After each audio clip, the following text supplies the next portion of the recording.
The upstroke escape picking motion is one of the wrist's core motions. You'll recognize it by the path the pick travels. The downstroke begins up in the air and follows a diagonal path down into the strings to play the note. When the downstroke finishes, you'll find that the point of the pick is trapped between the string you're playing and the next higher string. This makes the downstroke the trapped pick stroke in the motion. The upstroke is the reverse. It starts out trapped and rises into the air along the reverse diagonal path while playing the note. When it finishes, the point of the pick will not be between two strings at all, but instead in the air adjacent to the strings, away from the body of the guitar. This is the escaped position. Since this happens on the upstroke, that's how we came up with the name. The reason this is important is because it's during the escape stroke that you can switch strings.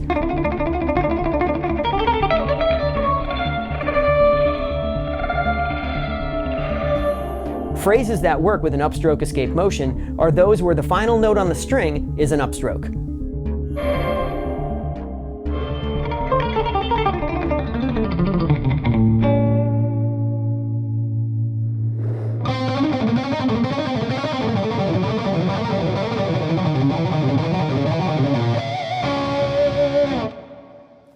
Upstroke escape, lightly supinated wrist picking motion. Boy, that just rolls off the tongue, doesn't it? We're going to learn how to do it. It's common, it's easy. It's the picking motion used by great players like Mike Stern, Mika Tuska,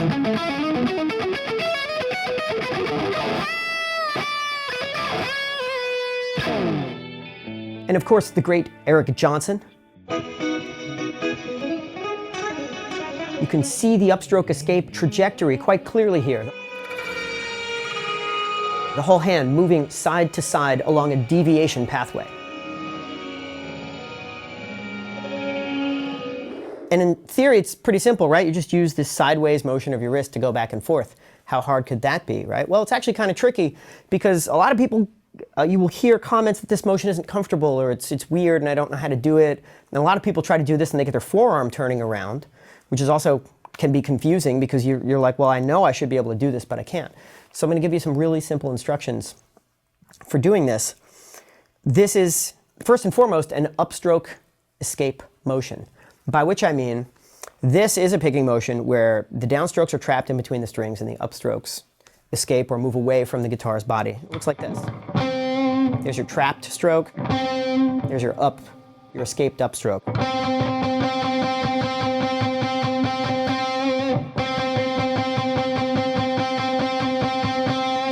So the picking motion is angled. It's effectively slanted, and of course we're using a small amount of a pick slant to match that escape trajectory so that we get nice smooth downstrokes and upstrokes so that our angle of attack is the same on downstroke and the upstroke. And the good news is, depending upon the kind of pick grip you use, that pick slant aspect kind of takes care of itself. In this case, I'm using a pad side grip where effectively the pick is kind of perpendicular to the plane that wrist deviation operates in, so that any tilt that I make in my arm is going to also affect the pick and give me that perpendicular angle of attack to smooth out my downstrokes and my upstrokes. Anyway, that's a lot of theory. How about some practice? Let's do it. Take the watch band area of your forearm and place it on the strings. Now, drop your wrist extension. Don't flex. Don't go so far that you look like this. Just go straight. If you're flexed, look what happens to the wrist. It's deviating this way. I can't go anymore this way. And I want to be able to upstroke escape, but I can't. So what do? I turn my arm. It's the only way to get out. Well, we don't want that. We want a straight wrist so that I can actually move a little bit to the side to escape. Now, remove fingers from the equation of body contact. Don't allow the fingers to hit the body. We want to be able to move smoothly in this direction without scraping our knuckles on the strings. That only makes sense, right? And finally, set your range of motion to the center. Now, you might think this is a centered range of motion, but aha, the wrist is tricky this way. The radial direction of wrist motion has less range of motion than the ulnar side. I can go much further this way than I can this way. So this is not actually a centered wrist motion. This isn't the center point. That's the center point, where my thumb is kind of more or less in line with this bone in my arm here. That's roughly, let's just call it roughly, the center point of the wrist's range of motion. So then a centered deviation wrist motion would look more like this. Now, of course, we've got our pivot point here on the watch band area. And now we've got all these ingredients. What do I do next? I tilt ever so slightly. Why? Because we want to generate an upstroke escape path. We want the picking motion to actually move in such a way that upstrokes leave the plane of the strings and downstrokes stay buried. And when you do this, you have achieved perfectly smooth and easy to do, side to side, but on a tilt, deviation picking motion.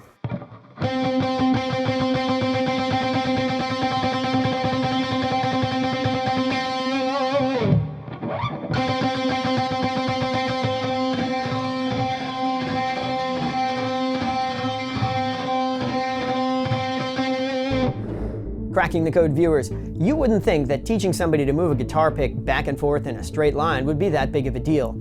I mean, how hard could it be? Then you probably don't want to know how many years we spent trying to figure out what all the different picking motions are in common use. How many of those are wrist motion? How many types of wrist motion there are? How those types are affected by changes in your pick grip and your arm position, and finally, how we could arrive at a series of step-by-step instructions to actually do these things. Well, the great news is the Pickslanting Primer has those instructions. In addition to everything you need to know about how guitar picks work, how to hold them, and how to execute popular picking motions like wrist motion, including the common ones used by players like John McLaughlin, Al Di Meola, Eric Johnson, and Mike Stern, and the less common ones used by players like Albert Lee,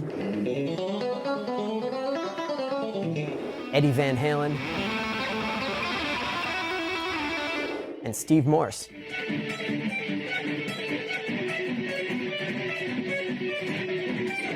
And that's the trick. We sometimes like to think that there's no right way to play the guitar. And it's true, there really are lots of right ways to play the guitar. But you know what else there's lots of? Wrong ways. And you can either do what we did and bang your head against the wall for the rest of your life trying to figure out the difference, or you can figure out that difference right now with the Pickslanting Primer. Stop the struggle. Stop it.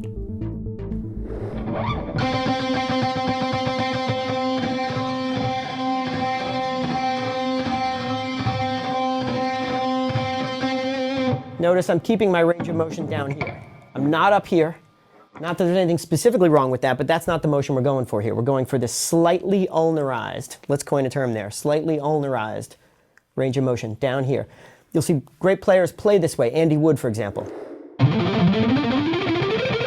You can see that ulnar offset very often in his playing. So we have that little bit of a tilt to our forearm, and we have this slightly ulnarized range of motion with, again, our watch band pivot point.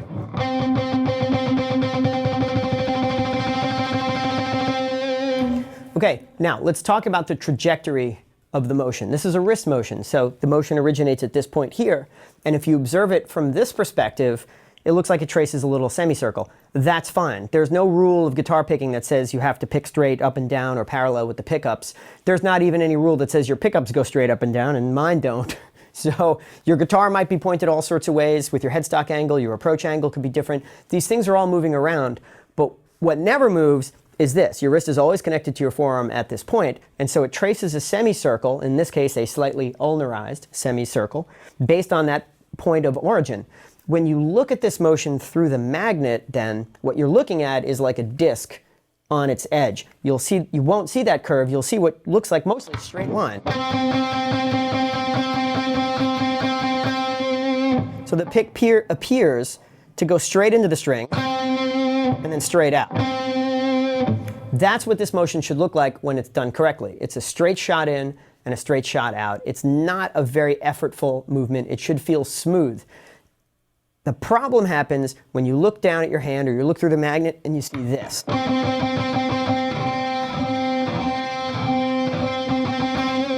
This bouncy movement, this is the bugaboo of string hopping that we have created, perhaps, or perhaps scaremongered a little bit in cracking the code, that everybody wants to know, oh, I might have a string hopping problem. Well, some people do, and what that basically means is you've learned that motion. You've learned this bouncy motion of the hand. Now, string hopping, or let's say curved motions, aren't all bad. The double escape pick stroke is a curved motion, and it's super useful, and you can use it to play even very rapid things.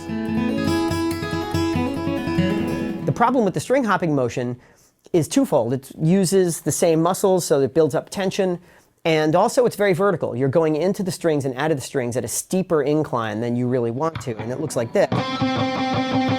You're basically asking the pick to change direction really rapidly, and it doesn't feel smooth. The practical implication of this is that you may experience a speed limit in your ability to do this, and you also may experience arm tension.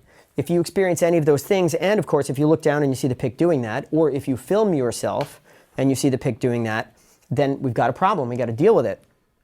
The way that I deal with this problem, you can see it in the fast clips that we're filming, it's the rest stroke.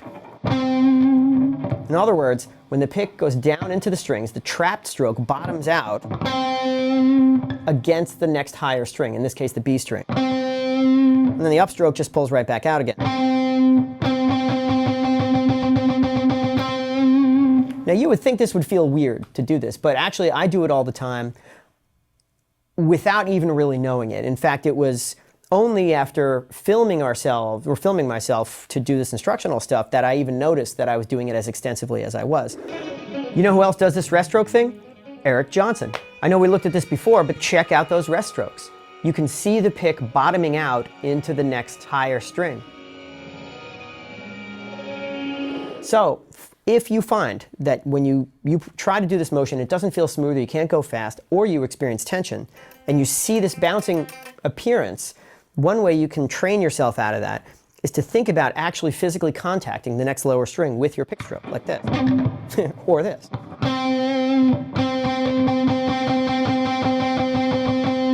You don't have to apply a lot of force. These motions should all feel smooth and relatively effortless. Instead, you're just continuing to push with the pick until you hit that lower string. Now, if you do that, and you notice a little bit of motion at the end of the pick stroke, where the pick hits the string and then maybe almost appears to slide up the string a little bit, that's fine. That's just the physics of the tapered pick design, of course, that we've looked at. And not only that, but if you notice that there's a little bit of this and it tends to go away as you get faster, that's also fine. A lot of players use the double escape motion when they're playing more slowly and then transition to a more single escape type of pathway as they get faster. And again, Andy Wood is a great example of this. We had him play these Paul Gilbert sixes patterns at different speeds. At the slower speeds, you can absolutely see the double escape trajectory. And then when he speeds up, we looked at this one before, it's gone. It's just a straight shot into and out of the strings. So the rest stroke is a natural consequence of a trapped pick stroke. It's actually almost a challenge to make a trapped pick stroke that doesn't rest stroke, at least occasionally, even if you're not hitting it really hard all the time. You don't have to do that, but just by following a pathway that goes into the string.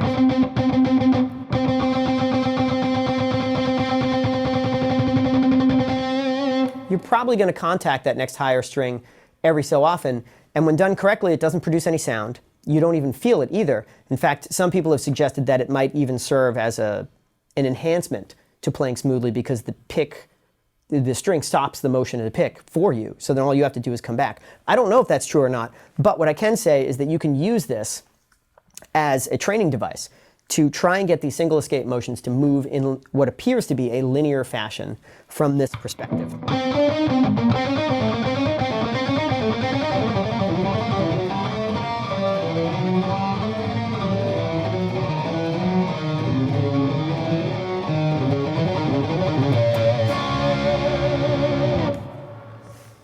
And there you have it. Wrist deviation, upstroke, escape picking motion with a lightly supinated forearm. To go, please. Cracking the Code viewers, you want to get better at picking technique, and we'd like to help. You just watched an awesome new chapter of the Pickslanting Primer, which now includes everything you need to know about pick grip, picking motion, string switching mechanics like pickslanting, and how to take all this stuff and organize your lines on the fretboard to give your picking hand the easiest possible time of it. How do you get access to all this amazing stuff? Well, it's so easy. Just head on over to troygrady.com. You can grab the Pickslanting Primer as a download product, or even better, you can check out a subscription and you'll get access to the primer and everything else on the website. How cool is that? It could be 1 month, 2 months, no big deal. Get in, get better, get out. As always, it is your support that keeps us going, and we are eternally grateful that you watch our stuff and enjoy it, and most importantly, get better. So if you have a moment, head on over to troygrady.com and check us out. And as always, thank you for watching Cracking the Code.